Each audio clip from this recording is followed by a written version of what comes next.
दिवाळी निमित्त बाजारपेठा सजल्या। सिंधुदुर्ग नगरीत स्वदेशी आणि स्थानिक सामान खरेदीवर ग्राहक भर देताना पाहायला मिळत आहे।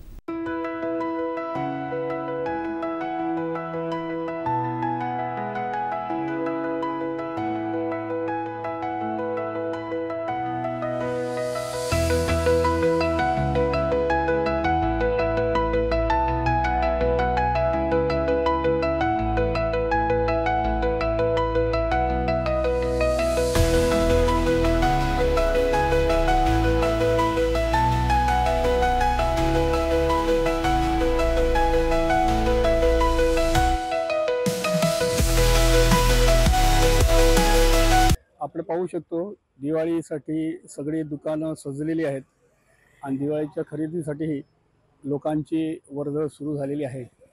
आज वसुबारस आहे, त्या निमित्ताने खरेदी करणं आणि आजपासून कंदील लावणं, दिवे लावणं असं सगळाच आनंदोत्सव असतो आणि हा दिवाळीचा आनंदोत्सव आपल्याला दिसून येत आहे। बाजारपेठा सजलेल्या आहेत आणि दिवाळी ही काही वेळातच आहे। आज पहिला दिवस आहे ज्याला वसुबारस म्हणतात। या दिवशी गाय आणि वासरू याचं पूजन करून दिवाळीची सुरुवात होते आणि तशी सुरुवात झालेली आहे आणि सर्व जण दिवाळीच्या या खरेदीसाठी जमलेले आहेत। लोक बाजारपेठांमधून खरेदी करत आहेत।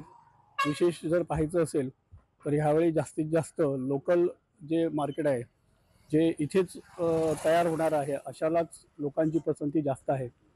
मग ते पणत्या असोत, कंदील असोत किंवा फराळ असो, हे सर्व गोष्टी जास्तीत जास्त स्थानिक लोकांकडूनच खरेदी करणं असं लोकांचा विशेष आग्रह दिसत आहे।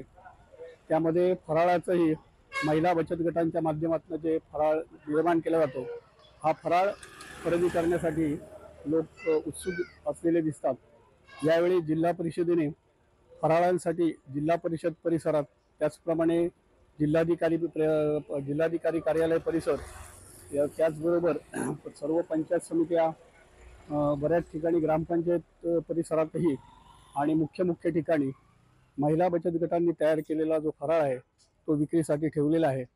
आणि ही जी दिवाळी आहे ती अशा प्रकारे, जसा आता नारा दिलेला आहे पंतप्रधान नरेंद्र मोदी यांनी जो नारा दिला आहे की स्थानिक माल आणि स्वदेशी माल खरेदी करा, यावर लोकांचा जोर दिसून येत आहे। लहू माडेश्वर, कोकणसाद लाईव्ह साठी सिंधुदुर्ग नगरी। आमचे दिवसभरातले सर्व अपडेट्स, ताज्या घडामोडी आणि थेट लाईव्ह पाहण्यासाठी सबस्क्राइब करा, लाईक करा कोकणचं नंबर 1 महा चॅनल कोकणसाद लाईव्हचं YouTube चॅनल।